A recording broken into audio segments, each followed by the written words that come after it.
It's the wish that keeps on giving.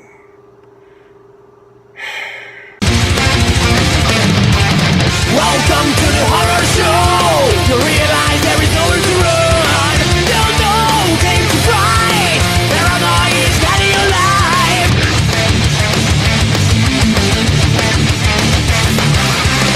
Wishmaster 3, Beyond the Gates of Hell. While it does have a better title than Parts 2, this one suffers from being too wordy.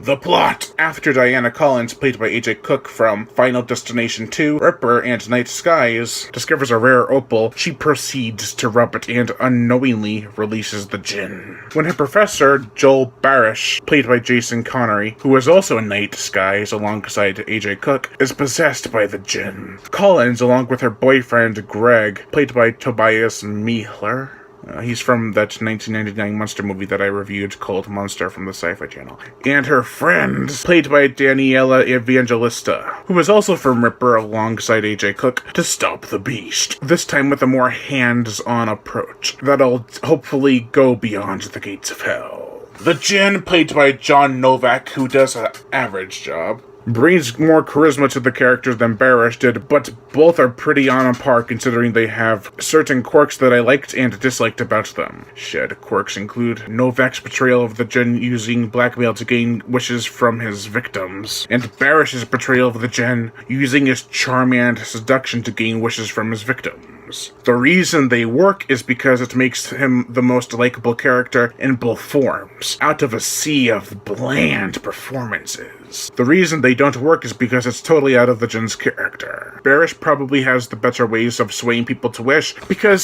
since when did the djinn ever resort to blackmailing? Plus, Connery just looks like he's having a blast in the role in some scenes. All in all, I would have preferred Andrew Divoff to return, but I bet he was going to be paid poorly if he had joined the cast. They also drastically cut back on the djinn's monster form's screen time. Definitely due to budget restraints. Acting doesn't shine really from anyone. Most of the cast have turned in some decent performances, but here, they're just milking it. This movie was directed by Chris Angel, whom I thought was the illusionist, but nope. He directed The Fear Resurrected. And what else? Wishmaster 4. Oh boy. So surely this movie must have some redeeming qualities. The gore, the effects, there are some decent kills. An exploded heart, a woman vomits up her stomach very a la City of the Living Dead, there's a bloody impalement, and a woman's face is eaten up by rats. It is not the goriest, nor does it have an insane climax like the first two. It does get the job done, somewhat. The djinn looks meh, more like a suit this time. The first two looked so natural, but here it is obvious it's just a costume. The musical score? This series isn't known for having superb and catchy music, so what makes you think this installment would break that trend?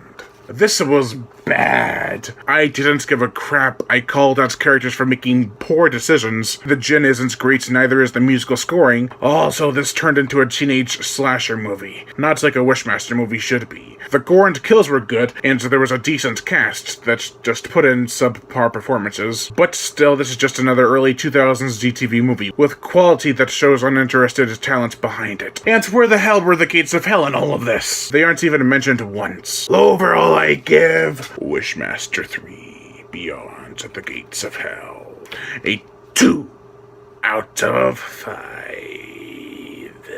I'm Brian Gatto, host of Horror Show Entertainment. Make sure to like my Facebook page in the description below and to leave comments and subscribe.